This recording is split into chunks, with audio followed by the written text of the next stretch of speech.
तो good afternoon viewers, मैं doctor पवन ओबराय आज की इस वीडियो में आपके लिए लेके आया हूँ सीसीएस यूनिवर्सिटी मेरठ का हिस्ट्री का paper MS second year private का 2024 का, और कोड है G444। ठीक है, 1885 से 1950 ईस्वी तक का है।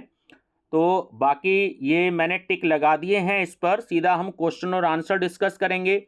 और ये आंसर सीसीएस यूनिवर्सिटी की आंसर की जो थी इसकी ओरिजिनल वेबसाइट पर मैंने उसी से लिए हैं। अभी भी यानी कि आज फरवरी है 23 फरवरी, अभी भी उसकी आंसर की वेबसाइट पर है। ठीक है ना। तो बाकी थोड़े दिन में हट जाए मैं कह नहीं सकता, फिर भी अगर आप किसी आंसर से सहमत ना हो तो अपना थ्योरी लिटरेचर पढ़िएगा, देखिएगा, टेक्स्ट बुक्स हो या गूगल पर हो, थ्योरी लिटरेचर हो तो उससे आप कंफर्म कर सकते हैं। बाकी मेरा चैनल सब्सक्राइब कर लीजिए, स्टडी विद डॉक्टर पवन ओबराय, और उसके बाद history MS second year solved paper के नाम से प्लेलिस्ट देखिएगा। तो वहाँ आपको 2021, 22, 23 और 24 से क्वेश्चन पेपर्स आपको मिलेंगे। चलिए एक नज़र डालते हैं। और ये पेपर सहारनपुर यूनिवर्सिटी और सीसीएस यूनिवर्सिटी दोनों यूनिवर्सिटी के स्टूडेंट्स के लिए हेल्पफुल रहेगा, क्योंकि दोनों यूनिवर्सिटीज़ का सिलेबस जो है वो सेम ही है। बाकी अदर यूनिवर्सिटीज़ में अगर ये पेपर हो तो उसके लिए भी हेल्पफुल रहेगा। चलिए, जैसे नंबर फर्स्ट क्वेश्चन है कि नेहरू कमेटी द्वारा भारत के संविधान का मसौदा यानी कि जो प्रारूप है वो किस वर्ष तैयार किया गया? सन 1928 में। भारतीय स्वतंत्रता अधिनियम 1947 को रॉयल स्वीकृति किस दिन प्राप्त हुई? तो वो हुई 18 जुलाई 1947 को। गांधी इरविन समझौते पर हस्ताक्षर हुए 5 मार्च 1931 को। संविधान सभा पहली बार मिली तो वो मिली 9 दिसंबर 1946 को। संविधान सभा के सदस्यों द्वारा संविधान के अंत पर हस्ताक्षर कब किए गए? वो किए गए 24 जनवरी 1950 को। 1946 में नौसेना के विद्रोह का प्रारंभ किस जहाज के नाविकों द्वारा हुआ? तो वो हुआ तलवार। निम्नलिखित में से कौन कैबिनेट मिशन का सदस्य नहीं था? तो वो थे लॉर्ड वेवल। कांग्रेस द्वारा अस्वीकार किया गया अगस्त प्रस्ताव किसके द्वारा प्रस्तावित किया गया था? तो था लॉर्ड लिन लिथिंगो। निम्नलिखित में से किसके द्वारा 1938 ईस्वी में योजना आयोग का गठन किया गया? तो वो थे सुभाष चंद्र बोस जी। निम्नलिखित में से कौन भारत का मार्टिन लूथर कहलाता है? तो वो है स्वामी दयानंद सरस्वती। महाराष्ट्र के किस सुधारक को लोक हितवादी कहा जाता है? तो वो है गोपाल हरि देशमुख। 1893 ईस्वी में शिकागो में हुई विश्व धर्म सम्मेलन संसद में निम्नलिखित में से किसने भाग लिया? वो लिया स्वामी विवेकानंद जी ने। भारतीय राष्ट्रीय कांग्रेस का प्रथम अधिवेशन किस स्थान पर हुआ? बॉम्बे, यानी कि इस समय मुंबई है। भारतीय राष्ट्रीय कांग्रेस के संस्थापक कौन थे? तो वो थे सर A.O. ह्यूम। निम्नलिखित में से कौन सा काल उदारवादी युग के नाम से जाना जाता है? तो वो है 1885 से 1905 का समय। प्रार्थना और याचना गतिविधियां थी तो वो थी उदारवादियों की। निम्नलिखित में से कौन उदारवादी नेता नहीं था? तो वो थे बाल गंगाधर तिलक जी। लखनऊ में उदारवादी और उग्रवादी नेताओं को एक साथ लाने में किसने महत्वपूर्ण भूमिका निभाई? वो निभाई एनी बेसेंट जी ने। मिसेज एनी बेसेंट का संबंध था तो वो था होम रूल आंदोलन से। ब्रिटिश संसद का प्रथम भारतीय सदस्य कौन था? तो वो थे दादा भाई नौरोजी। और स्टूडेंट्स देखिए, कुछ बच्चे पीडीएफ भी लेते हैं एग्जाम्स के दिनों में, तो पीडीएफ पेड होती हैं। तो जो मेरा व्हाट्सएप नंबर है 6396242878, उस पर केवल मैसेज कीजिएगा। जैसे मुझे समय मिलेगा तो मैं आपको रिप्लाई करूंगा। कॉल मत कीजिएगा, क्योंकि बहुत सारे बच्चे कॉल करते हैं तो इसलिए समय नहीं मिलता है। जैसे ही मेरे को मैसेज का आपका समय मिलेगा मेरे को, मैं आपको उसका आंसर दूंगा, तो आप पीडीएफ भी परचेज कर सकते हैं। चलिए नेक्स्ट है 21वां क्वेश्चन की गणपति और शिवाजी उत्सव मनाना किसने प्रारंभ किया? तो वो किया बाल गंगाधर तिलक जी ने। भारत में स्वदेशी आंदोलन प्रथम बार कब प्रारंभ हुआ? वो हुआ बंगाल विभाजन के समय। भारत में उग्रवादी आंदोलन के उदय में किस वायसराय ने योगदान दिया? तो वो दिया लॉर्ड कर्जन ने। गांधी जी के काम करने के तरीके को राजनीतिक फिरौती किसने कहा? वो कहा लॉर्ड लिन लिथिंगो ने। भारतीय राष्ट्रीय कांग्रेस का अध्यक्ष निर्वाचित होने वाला प्रथम यूरोपियन कौन था? तो वो था जॉर्ज यूले। सन 1906 में अखिल भारतीय मुस्लिम लीग की स्थापना कहाँ की गई थी? ढाका में। बंगाल के विभाजन का कारण क्या था? तो वो था एक मुस्लिम बहुल प्रांत की स्थापना। यह किसका कथन है कि सूरत घटना कांग्रेस के इतिहास की सबसे दुखद घटना थी? वो कहना था महात्मा गांधी जी का। भारतीय राष्ट्रीय कांग्रेस के प्रथम मुस्लिम अध्यक्ष कौन थे? तो वो थे बदरुद्दीन तैयब जी। निम्नलिखित में से किसे भारत के राजनीतिक असंतोष का जनक कहा गया? बाल गंगाधर तिलक जी को। रॉलेट एक्ट के पारित होने के बाद शाही विधान परिषद से किसने इस्तीफा दिया? मदन मोहन मालवीय जी ने, मोहम्मद अली जिन्ना ने और मजहर उल हक ने। तो इन सभी ने दिया, तो करेक्ट आंसर है ये सभी। रॉलेट एक्ट का उद्देश्य क्या था? तो वो था कि बिना मुकदमा चलाए किसी भी व्यक्ति को गिरफ्तार करके वैधानिक आंदोलनों पर रोक लगाना। 1918 में खेड़ा आंदोलन किसके विरुद्ध था? सरकार के विरुद्ध। भारत वापस आने के उपरांत महात्मा गांधी ने अपना पहला सफल सत्याग्रह किया। वो किया चंपारण में। जलियांवाला बाग दुर्घटना कब हुई? तो देखिए ये तो सबको मोस्टली लोगों को पता रहता है कि 1919 में हुई, लेकिन 13 अप्रैल 1919 में हुई। याद रखिएगा डेट को भी। वाराणसी में सेंट्रल हिंदू स्कूल की स्थापना किसने की? वो की एनी बेसेंट ने। विधान परिषद के सभी भारतीय सदस्यों द्वारा विरोध किए जाने के बावजूद ब्रिटिश सरकार ने कौन सा अधिनियम पारित किया? तो वो किया रॉलेट एक्ट। लंदन में भारतीय विद्यार्थियों के ठहरने के लिए इंडिया हाउस की स्थापना किसने की? तो वो की श्याम जी कृष्ण वर्मा जी ने। निम्नलिखित में से कौन सी घटना सन 1916 ईस्वी में नहीं घटित हुई? चंपारण सत्याग्रह। किस भारतीय परिषद अधिनियम द्वारा मुसलमानों को अलग निर्वाचन का अधिकार दिया गया? 1909 में। अखिल भारतीय खिलाफत कमेटी की स्थापना किस वर्ष की गई? सन 1919 में। सन 1908 में निम्नलिखित में से किस नेता को 6 वर्ष के लिए कारावास में भेजा गया? बाल गंगाधर तिलक जी को। अली बंधु किस आंदोलन से संबंधित थे? तो वो थे खिलाफत आंदोलन से। सन 1919 में ब्रिटिश सरकार द्वारा कौन सा अधिनियम पारित किया? तो वो था माउंट फोर्ट सुधार अधिनियम। खिलाफत आंदोलन के प्रमुख नेता थे? तो वो थे मोहम्मद अली और शौकत अली। निम्नलिखित में से किस नेता ने असहयोग आंदोलन में भाग नहीं लिया? तो वो था मोहम्मद अली जिन्ना। ब्रिटिश सरकार द्वारा प्रांतों में वैध शासन व्यवस्था किस अधिनियम द्वारा लागू की गई? सन 1919 द्वारा। भारतीय राष्ट्रीय आंदोलन के दौरान निम्नलिखित में से किस घटना के बाद प्रथम अखिल भारतीय हड़ताल की गई? तो वो था रॉलेट एक्ट के विरोध में। कांग्रेस के किस अधिवेशन में असहयोग का प्रस्ताव पारित किया गया? तो वो था नागपुर अधिवेशन। 1919 में घटित निम्नलिखित घटनाओं को कालक्रमानुसार सूचीबद्ध कीजिए, यानी टाइम के अकॉर्डिंग बतानी है।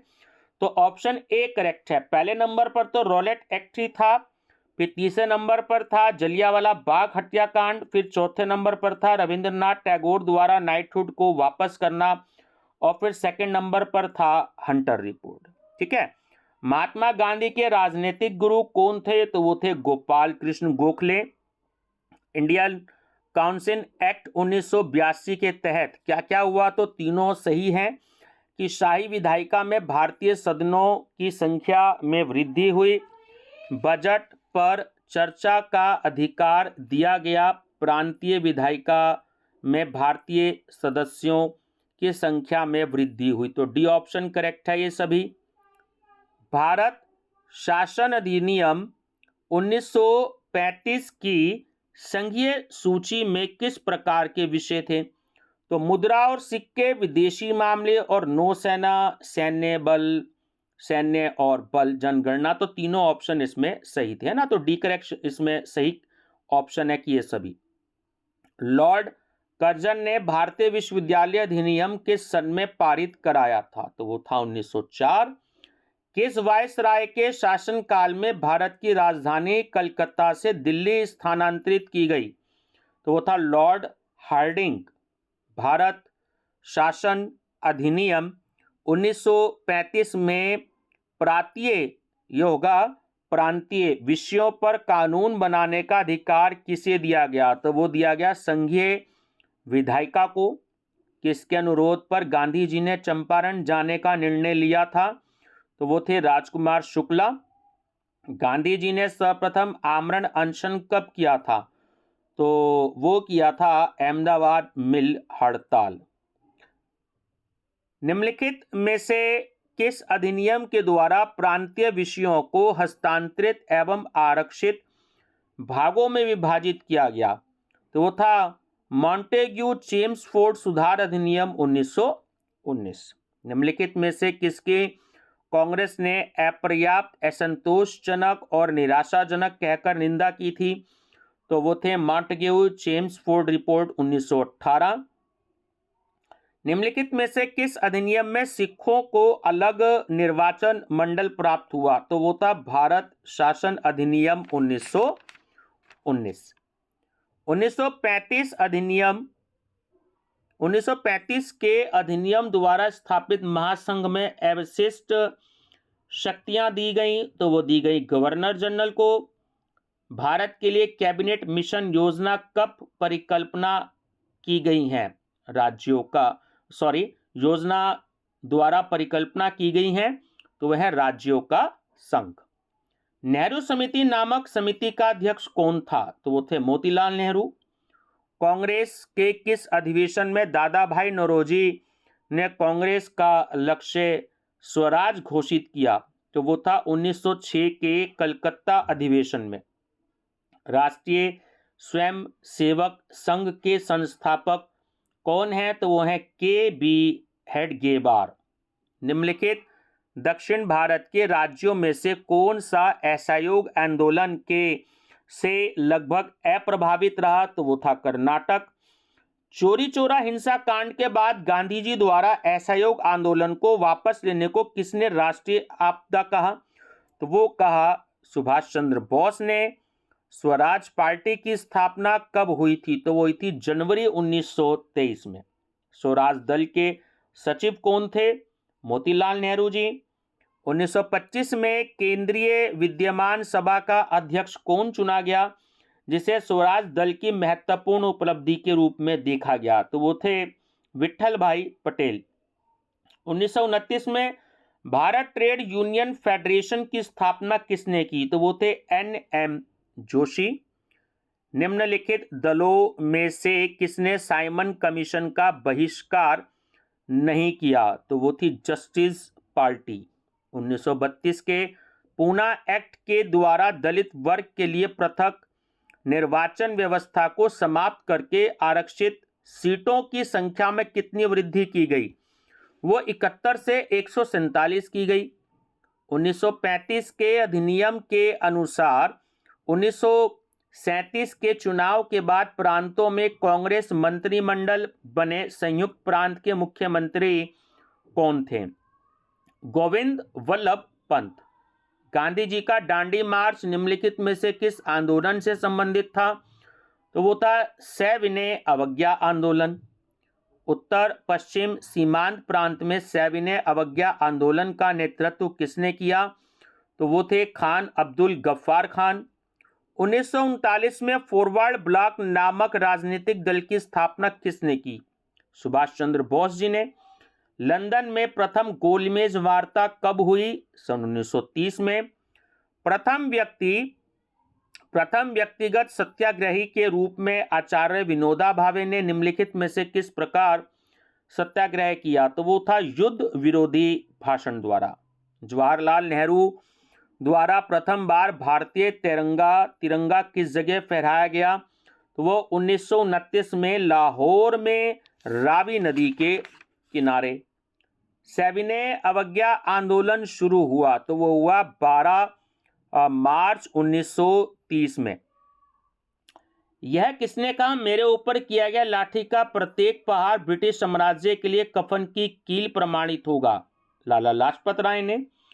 1931 में कराची के अधिवेशन के निम्नलिखित में से किसने मौलिक अधिकारों का मसौदा तैयार किया? तो वो कहा पंडित जवाहरलाल नेहरू ने। अगस्त प्रस्ताव की घोषणा किस सन में की गई? सन 1940 में। किसका विचार था कि क्रिप्स प्रस्ताव टूटने वाले बैंक पर उत्तर तिथिय चेक है? महात्मा गांधी ने। निम्नलिखित में से किसने लंदन में आयोजित सभी 3 गोलमेज सम्मेलनों में भाग लिया? तो ऑप्शन ए करेक्ट है, यानी कि डॉक्टर BR अंबेडकर ने और तेज बहादुर सप्रू ने। मुस्लिम लीग द्वारा किस दिन को प्रत्यक्ष कार्यवाही दिवस घोषित किया गया था? 16 अगस्त 1946 को। कौन सा भारतीय राष्ट्रवादी नेता जर्मनी व ब्रिटेन के बीच हो रही लड़ाई को भारतीयों के लिए ईश्वर द्वारा प्रदान किया गया उपयुक्त अवसर मानता था? तो वो थे सुभाष चंद्र बोस जी। भारत के इतिहास में अगस्त 9, 1925 को किस घटना के कारण जाना जाता है? तो वो है काकोरी रेल डकैती। गदर पार्टी के संस्थापक कौन थे? तो वो थे लाला हरदयाल। किस नेता को क्रांतिकारियों के साथ संपर्क के आरोप में गिरफ्तार किया गया था? वो थे सुभाष चंद्र बोस। निम्नलिखित में से कौन काकोरी कांड से संबंधित नहीं है? तो वो है Udham Singh. Hindustan socialist republican association का 1928 में किस स्थान पर गठन हुआ था? दिल्ली में। कैबिनेट मिशन कब आया? सन 1946 में।